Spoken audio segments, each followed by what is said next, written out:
As Mark Twain said, clothes make the man. Naked people have little or no influence in society.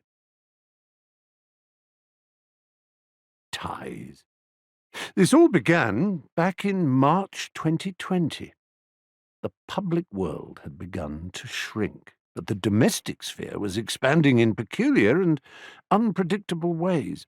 With time and kitchen space on our hands, and yeast significantly less obtainable than marijuana or Yeezy footwear, proud photographs of homemade sourdough, flapjacks, and banana bread began to proliferate on social media streams.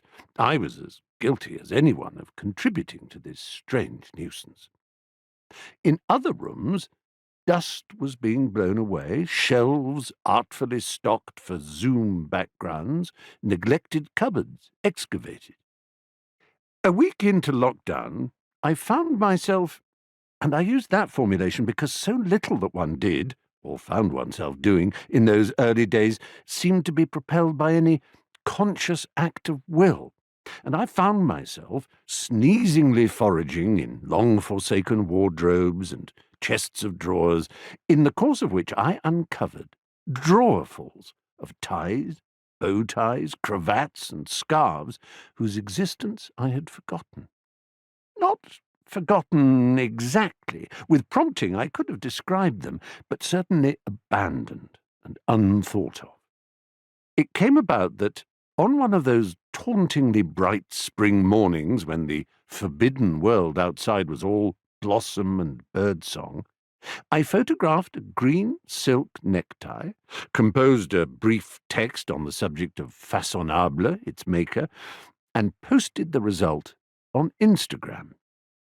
Tens of thousands of likes and hundreds of replies and comments flew back, a response positive enough to encourage me to repeat the exercise the following day with another tie.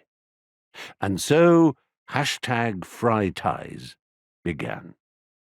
More than 100 ties later, on the 22nd of June, I wrote, "The days are getting longer now and the lockdown looser," and posted the final tie in the series. Many enthusiastic followers had been egging me to turn these posts into a book. Perhaps this was all part of the intensity and boredom of those early days of the pandemic. Now that I've actually gone ahead and produced such a book, those very same people might be thinking, "Steady on, Stephen, we didn't really mean it. A book of ties? An audio book of ties? Why the, what the, how the, I mean, huh?"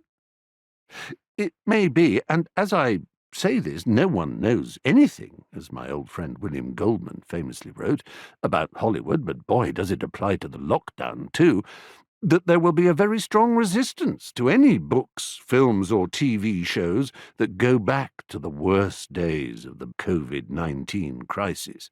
As if we want to be reminded of that, the general view might be. Too soon, too soon. Well, this book is about ties.